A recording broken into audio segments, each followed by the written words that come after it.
Los estudiantes, al igual que el resto de ciudadanos, vivimos estas consecuencias de estos largos periodos de cortes de energía eléctrica y nos preguntamos cómo están haciendo, por ejemplo, en la Universidad Central para enfrentar esta situación y que esto no afecte o no genere consecuencias en el nivel de aprendizaje, en la calidad educativa que reciben los estudiantes de la Central. No tienen todos los recursos que sí tienen entidades privadas que posiblemente pueden tener sus plantas propias, pueden garantizar su propia conectividad. ¿Qué es lo que está pasando en la Universidad Central? ¿Cómo lo están enfrentando esta situación? Buenos días, bienvenido. Buenos días, muchas gracias por el espacio. Comienzo aclarando, soy vicerrector administrativo, en los anuncios estaba como vicerrector académico. La doctora Julieta Logroño es la vicerrectora académica. Bueno, esta situación de crisis energética, además advertida ya hace un año, a la universidad le implica en el desarrollo de este año un adicional problema.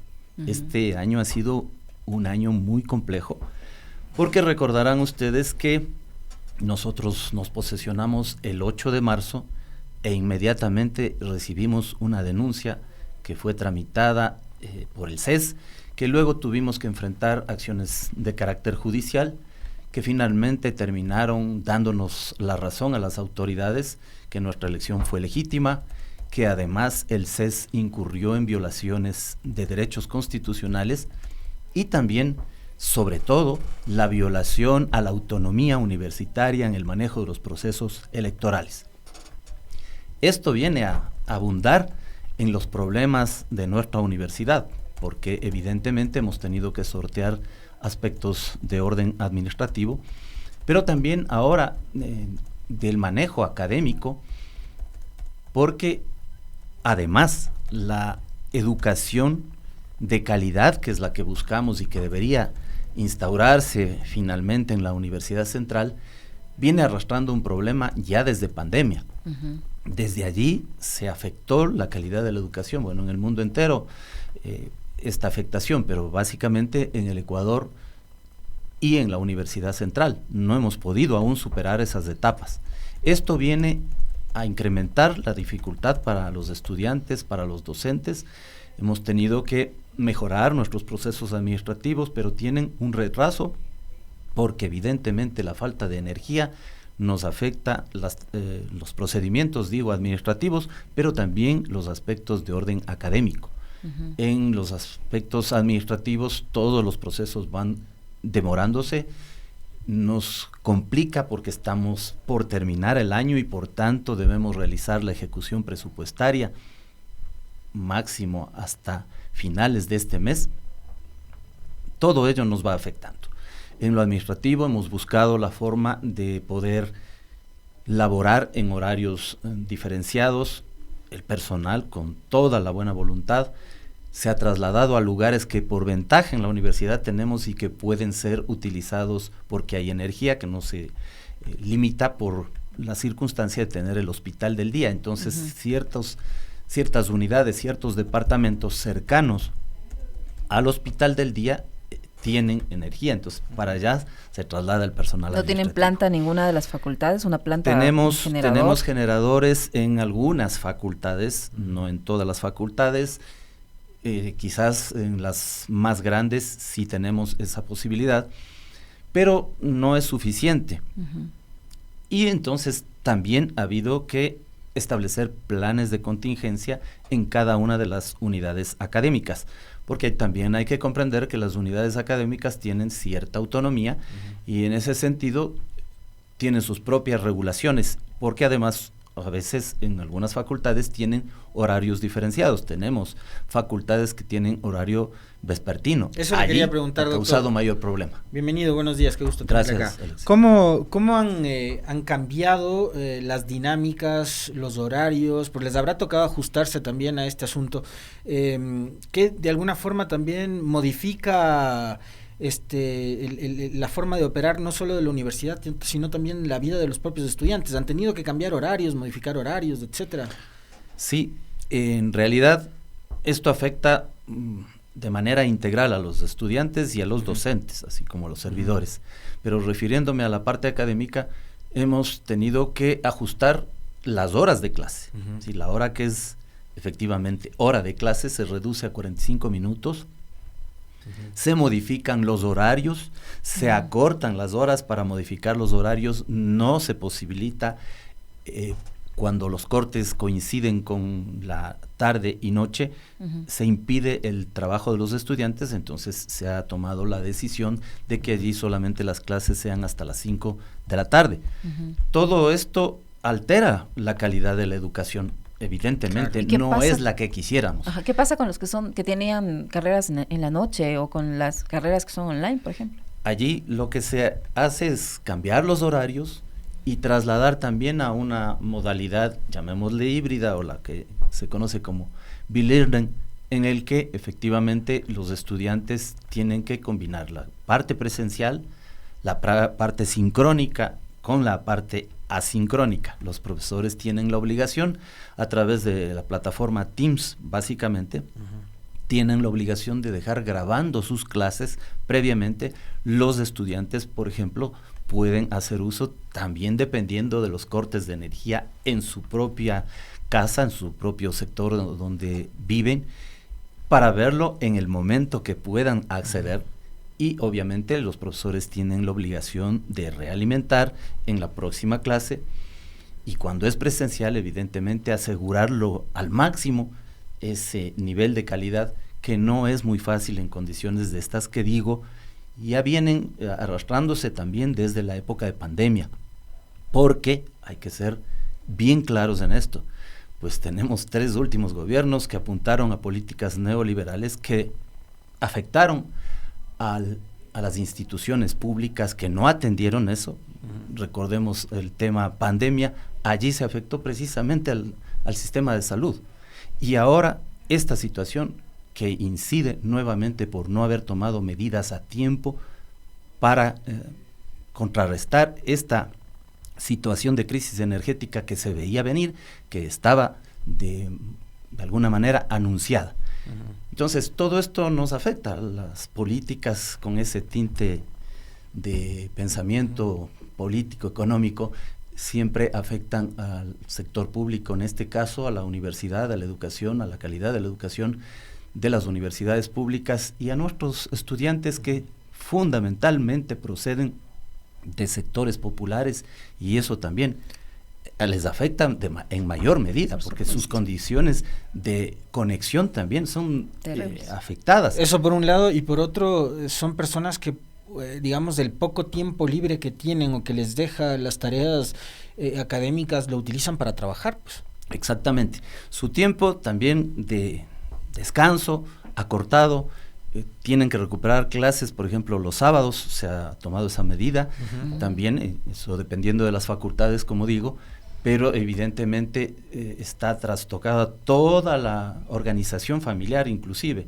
todo esto porque hay que tener en cuenta que no solamente son los cortes de energía eléctrica, ya vemos cómo la crisis económica también, todo que el está generando los cortes de también. Internet, por ejemplo. Hay momentos en que no tienes ni teléfono, ni el WhatsApp siquiera para poder funcionar, peor la luz, viviendo una etapa de oscuridad en todos los sentidos, no solo por la energía. Doctor Toscano, había un pedido de las autoridades de la Universidad Central de que no les corten la energía en ese sector. ¿Qué pasó con ese pedido? ¿Fue acogido, no fue acogido? Está tramitada una solicitud, no se ha tenido respuesta. Esperamos que ojalá se atienda, porque en realidad el sector educativo debe ser uno de los mejor atendidos. Esperemos que funcione, que se nos dé una respuesta. Por otro lado, internamente, el señor rector, dentro de las competencias que tiene, amparado en el estatuto y en la ley de contratación pública, ha hecho una declaratoria de emergencia. Se refiere a esta declaratoria en el ámbito de contratación pública con el propósito de solventar necesidades de varias unidades académicas y departamentos que evidentemente no tienen generadores y que no tienen ningún acceso entonces a electricidad cuando hay estas situaciones. Para comprar generadores. Para comprar, entre otras generadores, se ha recomendado al señor rector y a quienes están alrededor de estas contrataciones que lo hagan en los mejores términos, sobre todo porque ya sabemos también el perjuicio ambiental y de ruido que generan estos aparatos. debemos tener la protección también desde ese lado. Es una declaratoria que también puede permitir la contratación de especialistas, de profesionales, de especialistas en el ámbito, porque creemos que es necesario también ya modificar nuestra forma de organización interna. Hay propuestas, sobre todo de la Facultad de Arquitectura, la Facultad de Ingeniería, que vamos a consolidarlas para armar ya un verdadero campus sostenible con la utilización de energías alternativas, que sería lo ideal, pero que no es muy fácil adoptarlas de un momento a otro. Eso requiere todo un proceso. Cuando se ponen como ejemplos otras experiencias, pues hay que tomar en cuenta que han pasado un largo tiempo. Nosotros 10 años de una administración que dejó en crisis a la universidad, imposible que se haya preocupado siquiera de estos aspectos. Estamos en un momento en que queremos transformar, recuperar a nuestra universidad. ¿Se han registrado deserción por parte de los estudiantes? Porque bueno, no es solo el tema de los apagones, el tema de los apagones y la inseguridad ha generado un montón de crisis, y la crisis económica tampoco ha sido resuelta. Es más, se ve agravada por estas circunstancias, tanto el tema eléctrico como el tema de la seguridad. ¿Ustedes registran menos estudiantes a raíz de estas medidas? Gente que ha migrado, gente que ha salido, que ha dejado lamentablemente abandonada la universidad por eso. No tengo una cifra, pero igual que ya sucedió anteriormente, van desertando de a poco. Van quedándose, ya no asisten, ya no concurren, un poco, pues ya es que es muy complejo desde la movilización. La crisis energética afecta a la seguridad también de los estudiantes, que sobre todo en la Universidad Central viven en lugares extremos de la ciudad. Entonces, todo eso incide en nuestra educación. Todo esto es lamentable, pero es un momento complejo que nos traslada a obras solo vistas en la literatura, ¿no? Como El país de los ciegos de H.G. Wells. Bueno, doctor, y en el caso actual, digamos, me imagino que no en los anteriores gobiernos, pero en este, ¿no recurren a, por ejemplo, profesionales que están dentro de la Universidad Central, que tienen una amplia trayectoria en diversas áreas, para asesorarse? El gobierno nunca ha llamado y ha pedido asistencia o asesoría sobre algún motivo específico. No hay esos niveles de coordinación que entiendo hubo en el pasado. Bueno, los gobiernos no han solicitado ninguna asesoría a la universidad en los distintos campos que la universidad podría ayudarles, incluso para que no cometan los hierros permanentes en el ámbito jurídico. Tenemos facultad de jurisprudencia, y así en otras áreas tenemos la FIGEMPA, que es la Facultad de Ingeniería, Geología, Minas y Petróleos y Ambiental, que puede orientar al gobierno, pero no ha existido eso. En todo caso, siempre la universidad al servicio no de un gobierno, sino al servicio de la sociedad, del Estado, en favor de los sectores más necesitados. Entonces, mientras tanto, aprueban todo ese tema administrativo, los estudiantes siguen complicándose, digo yo, o sea, coordinándose, acomodándose a los nuevos horarios, a las nuevas características. Intentando adaptarse a estas nuevas condiciones. No resulta simple para ellos tampoco, y además los profesores también, porque los profesores tienen que flexibilizar sus controles, por ejemplo, sus controles de tareas. Ya no puede haber la exigencia como desearíamos que sea una exigencia a nivel académico permanente. Tienen que flexibilizarse. Lamentablemente no hay posibilidad de un seguimiento continuo de las tareas, no hay posibilidad de un seguimiento continuo de las propias actividades de clases. Se combina, lo presencial en lo que se puede con la parte de la virtualidad, que por ventaja en la universidad se desarrolló de manera adecuada en pandemia. Los profesores conocen bien el manejo del Moodle, por ejemplo, que tenemos, del sistema Teams también, tenemos aulas virtuales. Esto sí ayuda, pero no es lo mismo. Siempre el docente, siempre el tutor frente a los estudiantes significa una educación de mayor calidad, porque el profesor está para no solo orientar, sino también para absolver preguntas, respuestas de manera inmediata. La inquietud, la vivencia diaria de la clase no es lo mismo que la virtualidad, que además a veces torna en ociosidad. Incluso en el tema de la virtualidad, que ahí tienes la facilidad de acceder a las clases grabadas. Cuando entras a la clase grabada ya no tienes la oportunidad de participar, pues. Digamos, a pesar de la ventaja que te plantea estas herramientas como el Teams, por ejemplo, si es que vas a la clase grabada ya no puedes preguntarle al profesor sobre alguna inquietud que tengas. Ya no tiene la misma incidencia, sin embargo, puede en la siguiente clase, el profesor debería, esas son las orientaciones desde el vicerrectorado académico y de la Dirección General Académica, hacer una revisión, plantearse las preguntas, y yo creo que esto sí es válido, pero no tiene la misma dinámica, evidentemente, que la presencialidad. Y para eso igual necesitan electricidad, pues. Ya sea para todo eso, es que en línea, en directo o en diferido necesitan electricidad. Siempre requeriremos de este elemento que ahora nos tiene complicada la vida, y digo, hasta yo recordando lecturas que he realizado más bien en el ámbito exclusivamente de la literatura, increíble, y mi respeto más bien a quienes tienen la discapacidad de la visión. Hay literatura que nos lleva y nos conduce a eso. ¿Cómo puede esas personas vivir así, salir adelante, y nosotros como país entero insertos en una obscuridad absoluta que nos hace meditar en nuestras propias condiciones humanas?